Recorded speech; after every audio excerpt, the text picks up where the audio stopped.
Halo semuanya, jumpa lagi di channel saya Semut Kecil 07. Kali ini saya akan kembali membahas soal-soal psikologi atau psikotes. Untuk soal yang akan saya bahas adalah soal psikotes model cerita sebanyak 9 soal, mulai dari yang mudah dan yang sedikit sulit. Sebelum mengerjakan soal psikologi model cerita seperti ini, saya akan memberikan dua tips yang sering saya gunakan. Tips yang pertama adalah mencari inti dari soal cerita tersebut. Hal ini agar tidak terlalu banyak menghabiskan waktu untuk membaca soal. Misalkan, ada soal cerita yang cukup panjang, bisa kita baca terlebih dahulu apa pertanyaan pada soal tersebut sebelum membaca ceritanya yang panjang. Setelah itu, baru kita cari atau temukan jawaban pada soal ceritanya. Tips yang pertama ini bertujuan untuk mempersingkat waktu yang kita gunakan untuk menjawab soal psikologi. Tentu saja dalam pelaksanaan tes psikologi, kita akan diberikan waktu yang terbatas, maka dari itu, kita harus berusaha menjawab setiap pertanyaan secepat mungkin. Tips yang kedua adalah membaca dengan teliti mulai dari cerita pada soal tersebut, pertanyaan yang dicari, hingga ke setiap pilihan jawaban. Karena dalam soal cerita seperti ini seringkali membuat kita terkecoh untuk memilih jawaban yang kurang tepat. Baik, langsung saja kita bahas soal psikologi model cerita kali ini. Soal nomor 1. Di sini ada perempatan jalan yang saling tegak lurus. Salah satu jalan itu menuju ke kota Surabaya. Jika saya menghadap utara, maka jalan yang ke kiri dan belakang saya adalah jalan yang menuju ke tempat lain. Jalan yang tepat di hadapan saya juga bukan menuju ke kota Surabaya. Jalan manakah yang menuju kota Surabaya? A. Ke utara, B. Ke timur, C. Ke barat, D. Jawaban A, B, dan C salah. Yang dibahas adalah arah mata angin. Jadi, pertama-tama kita temukan dulu arah mata angin. Jika kita menghadap ke utara,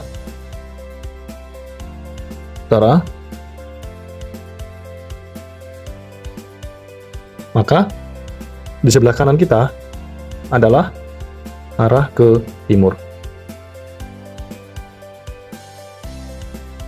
Dan yang berlawanan dengan kita, atau di belakang kita, atau di bawah kita, adalah arah selatan. Lalu, jika kita menghadap ke utara, maka sebelah kiri kita adalah arah barat. Kita kembali ke soal. Salah satu jalan itu menuju ke kota Surabaya.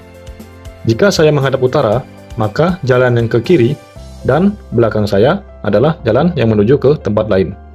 Jika kita menghadap ke utara, maka jalan yang ke kiri dan belakang saya adalah jalan yang menuju ke tempat lain. Maka barat bukan dan selatan juga bukan. Jalan yang tepat di hadapan saya juga bukan menuju ke kota Surabaya. Maka utara bukan menuju kota Surabaya, karena jika saya menghadap utara, berarti utara bukan menuju ke kota Surabaya. Utara salah, selatan salah, barat juga salah, maka jawaban yang paling tepat adalah timur. Jadi jawabannya adalah B, ke timur. Selanjutnya, soal nomor 2. Dalam satu kelas ada sejumlah anak yang menyukai olahraga. Lisa menyukai olahraga bola voli dan tidak menyukai atletik. Dino menyukai olahraga bola basket dan voli. Ferdi menyukai semua olahraga kecuali voli. Susi menyukai olahraga tanpa bola, sedangkan Gino menyukai olahraga dengan bola. Mereka yang menyukai olahraga voli adalah A. Dino, Gino dan Lisa. B. Susi, Gino dan Dino. C. Fardi, Gino dan Lisa. D. Dino, Susi dan Lisa. Mari kita bahas soal nomor 2 ini. Dalam soal psikotes, untuk mempercepat kita mendapat jawaban, maka inti dari soal tersebut harus kita pahami terlebih dahulu. Nomor 2 ini, pertanyaan utamanya adalah mereka yang menyukai olahraga voli adalah titik-titik. Jadi, untuk soal nomor 2 ini, kita hanya mencari orang yang menyukai olahraga voli. Lisa menyukai olahraga bola voli dan tidak menyukai atletik. Pertama, Lisa. Dino menyukai olahraga bola basket dan voli. Berarti Dino menyukai bola voli. Lisa, Dino.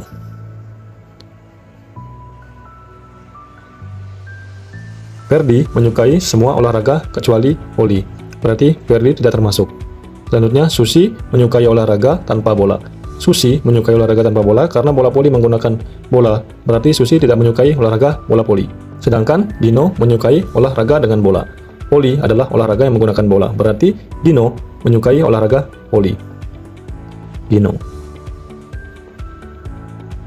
Jadi jawaban yang paling tepat untuk soal nomor 2 ini adalah A. Dino, dan Lisa. Dino, dan Lisa. Selanjutnya, soal nomor 3. P, Q, R, S, T adalah 5 orang diplomat. P hanya bisa berbicara bahasa Inggris dan Jerman.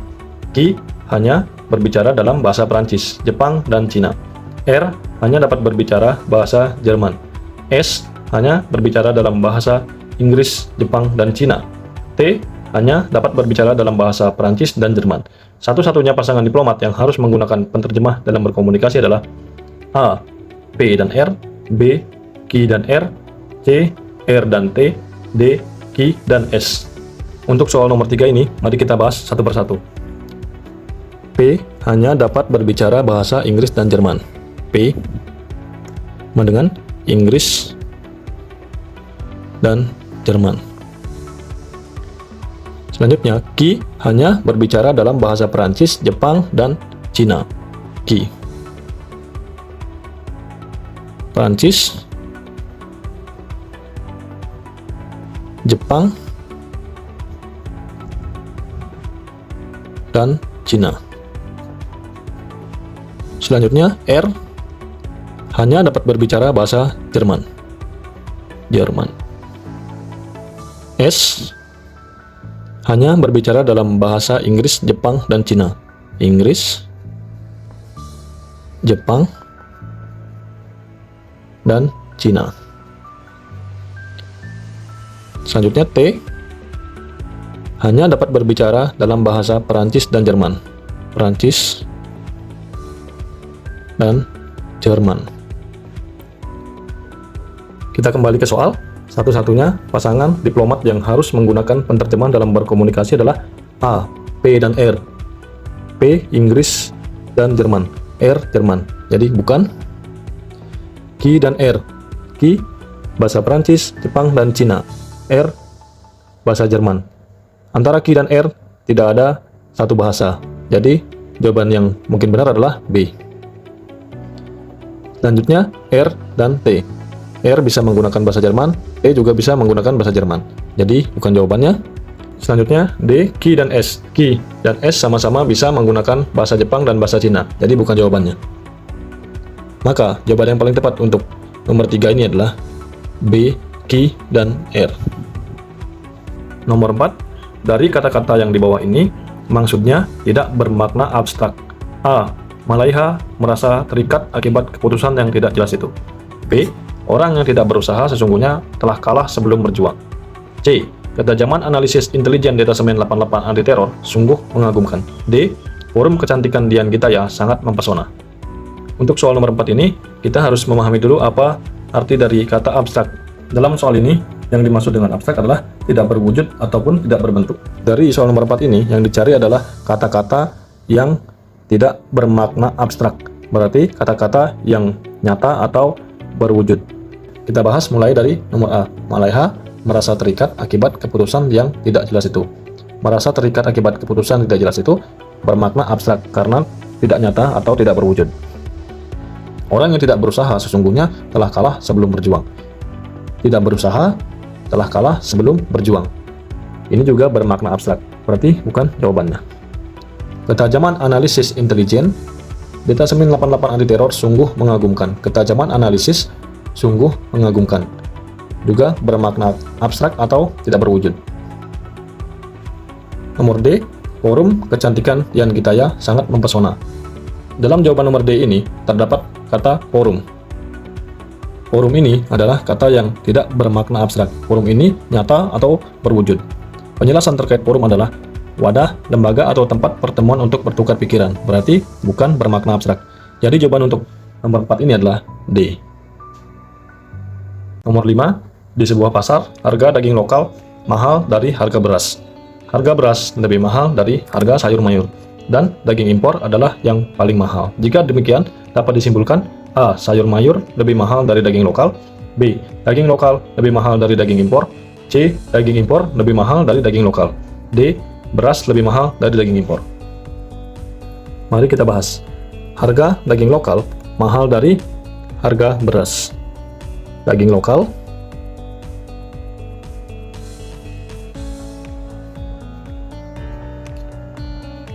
kemudian beras.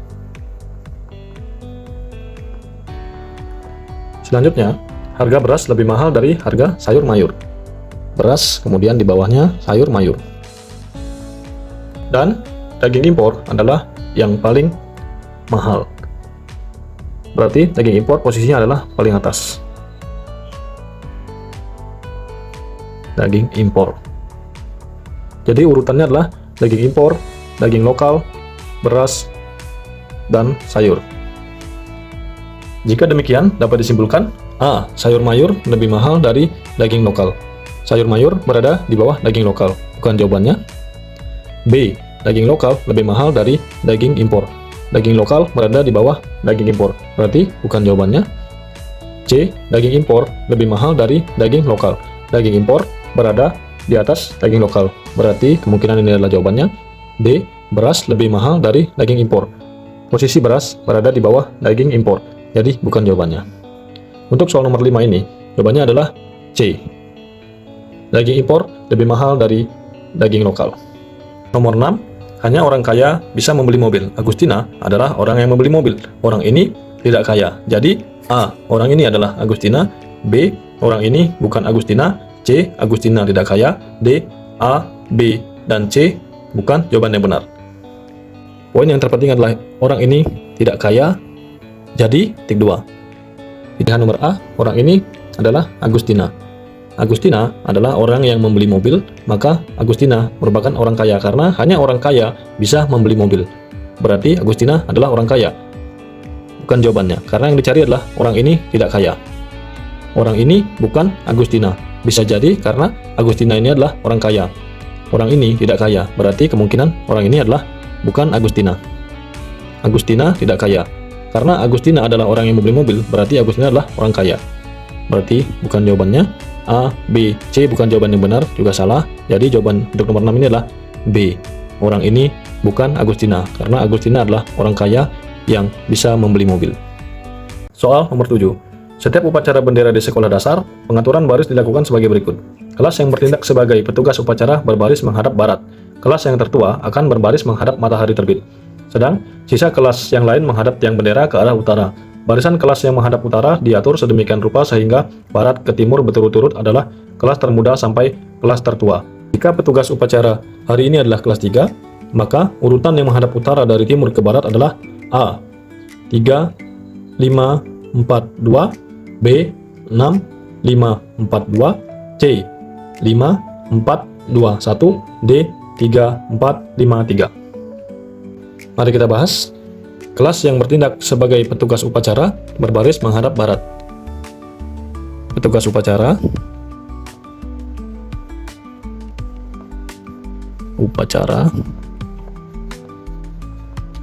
menghadap ke barat. Selanjutnya, kelas yang tertua akan berbaris menghadap matahari terbit. Untuk sekolah dasar, kelas yang tertua adalah kelas 6. Menghadap ke matahari terbit berarti menghadap ke arah timur. Kelas 6 menghadap ke arah timur. Sedang sisa kelas yang lain menghadap tiang bendera ke arah utara. Barisan kelas yang menghadap utara diatur sedemikian rupa sehingga barat ke timur berturut-turut adalah kelas termuda sampai kelas tertua. Maka dari barat ke timur berturut-turut adalah kelas termuda sampai kelas tertua. Adalah kelas 1, kelas 2, kelas 3, kelas 4, kelas 5. Karena kelas 6 sudah menghadap ke timur. Jika petugas upacara hari ini adalah kelas 3, maka urutan yang menghadap utara dari timur ke barat adalah kelas 3, kita coret terlebih dahulu. Maka urutan yang menghadap utara dari timur ke barat adalah, sedangkan ini adalah urutan dari barat ke timur. Berarti kebalikan dari ini adalah jawabannya. Maka 5, 4, 2, 1. A. 3, 5, 4, 2. Salah. B. 4, 5, 4, 2. Salah. C. 5, 4, 2, 1. Benar. D. 3, 4, 5, 3. Juga salah. Jadi jawaban yang paling tepat untuk nomor 7 ini adalah C. 5, 4, 2, 1. 5, 4, 2, 1. Soal nomor 8. Hasil survei menunjukkan bahwa lagu keroncong lebih disukai daripada lagu klasik. Lagu rock dan dangdut sama-sama disukai, namun lagu keroncong lebih disukai daripada lagu rock dan dangdut. Lagu pop lebih disukai daripada keroncong, lagu rock lebih disenangi daripada lagu klasik. Urutan jenis lagu-lagu yang paling digemari sampai yang tidak digemari adalah A. Pop, rock dangdut, keroncong klasik. B. Keroncong, pop, rock dangdut klasik. C. Pop, rock dangdut klasik keroncong. D. Pop, keroncong, rock dangdut klasik. Mari kita bahas. Pertama, lagu rock dan dangdut sama-sama disukai, namun lagu keroncong lebih disukai daripada lagu rock dan dangdut. Kita tempatkan keroncong di atas lagu rock dan dangdut.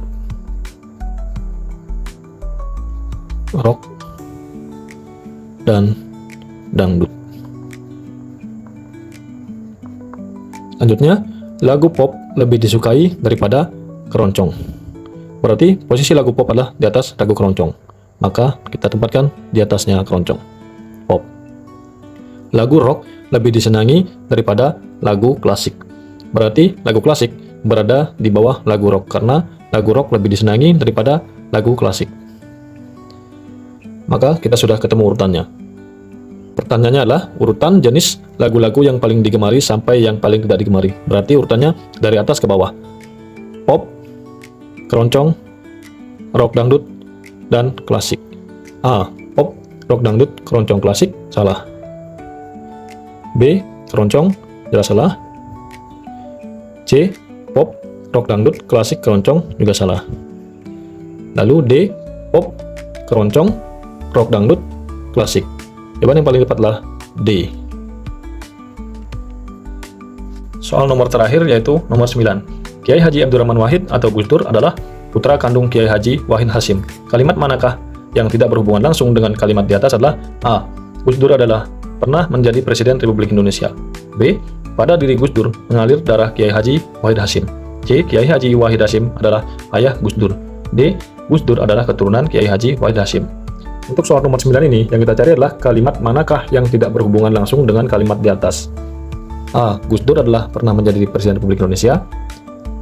Nomor A ini tidak ada hubungannya dengan kalimat di atas. B. Pada diri Gus Dur mengalir darah Kiai Haji Wahid Hasyim. Kalimat ini berhubungan dengan kalimat di atas karena Gus Dur adalah putra kandung Kiai Haji Wahid Hasyim. Berarti dalam diri Gus Dur mengalir darah Kiai Haji Wahid Hasyim. Berarti kalimat ini berhubungan, bukan jawabannya. Kiai Haji Wahid Hasyim adalah ayah Gus Dur. Kiai Haji Abdurrahman Wahid atau Gus Dur adalah putra kandung dari Kiai Haji Wahid Hasyim. Berarti Kiai Haji Wahid Hasyim adalah ayah Gus Dur. Berhubungan dengan kalimat di atas. D. Gus Dur adalah keturunan Kiai Haji Wahid Hasyim. Kalimat ini berhubungan dengan kalimat di atas, berarti bukan jawabannya karena Gus Dur adalah putra kandung Kiai Haji Wahid Hasyim. Berarti Gus Dur adalah keturunan Kiai Haji Wahid Hasyim. Jawaban yang paling tepat untuk nomor 9 ini adalah A. Karena Gus Dur adalah pernah menjadi Presiden Republik Indonesia, tidak berhubungan langsung dengan kalimat di atas. Demikian dulu pembahasan saya pada video kali ini. Semoga penjelasan yang saya sampaikan pada video kali ini mudah dimengerti oleh teman-teman semuanya. Dan semoga video saya kali ini bermanfaat bagi teman-teman semua. Terima kasih telah menonton video saya ini, dan sampai jumpa pada video-video saya berikutnya.